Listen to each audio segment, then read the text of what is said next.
Tricky subject that may be tough for all of us to talk about, asking for a raise. But when you feel like it's the right time, how are you going about making that happen? So Linda Swindling is the author of the new book, Ask Outrageously, The Secret to Getting What You Really Want. And she has 5 things that can help you gain that courage to get that good raise. Good morning to you, Linda. Good morning. How do you know when you should ask for a raise? A lot of people have that issue, that concern. Well, think about it. If there's a change that's coming up, or if you've just done something great on a project, or maybe you're taking some responsibility that maybe deserves a pay increase, that's a really good time to ask. Okay, let's get right into it. You say there are 5 tips that you need to do before you ask for a raise. What are they? First off, be prepared to hear no.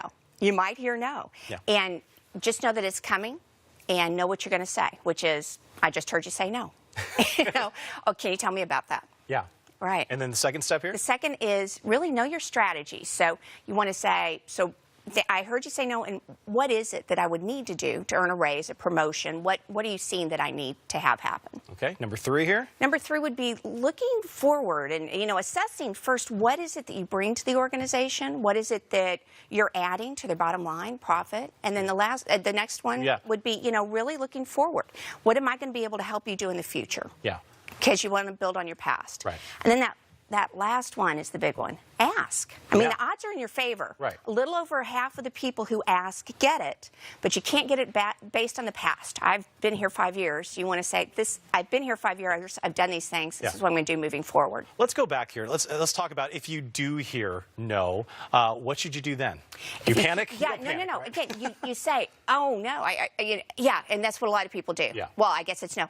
You ask them, because sometimes people will say to you, so I heard you say no. Yeah. What would I need to do to be under consideration? Okay. And they'll start talking. And all of a sudden, they may give you an answer, and you think, oh, I didn't know about that. Yeah, interesting. And then when you go through these negotiations, I'm probably one of the worst negotiators out there. But I doubt that. No, I am. What should you focus on in terms of the conversation? Again, the strategy on, how do you bring something to the company?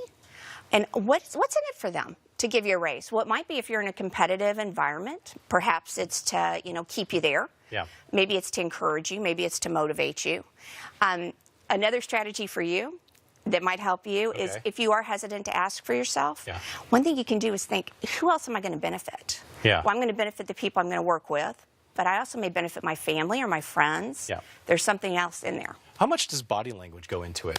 It can really go into it. They're going to look more at your history and what you've done. Yeah. But here's the 2 that nobody knows. One is when you ask, you want to be someone that they like and trust and respect. And you've got to build on that, and because that's one of the major reasons. You have to have that already. And you need to be considerate and polite. But the other one is you need to be asking for something that's appropriate. So if you don't have the track record, you can't do it. You can't base it on that. In the research for your book, what are people most afraid to ask for besides just a raise? This is crazy. They are afraid to cut in line. Can you imagine? They'd rather borrow money. They'd rather ask for the raise. Yeah. They'd rather ask to work with somebody else. They are afraid to cut in line overall. So double dog dare, since you say you don't negotiate well, I just double dog dare you, go ask to cut in line.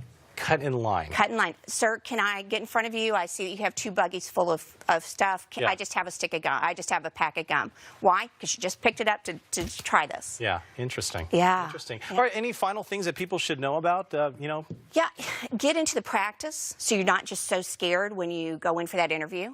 Right? Or when you go in and ask for the raise. Yeah.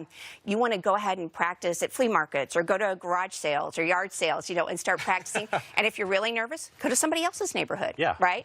But just start practicing all the time so it becomes a habit. Yeah. Because I tell you what, it feels the same to negotiate a multi-million-dollar deal as it does really to cut in line. Build that confidence, like go to a garage sale, like you mentioned. Interesting. And that you can live through it.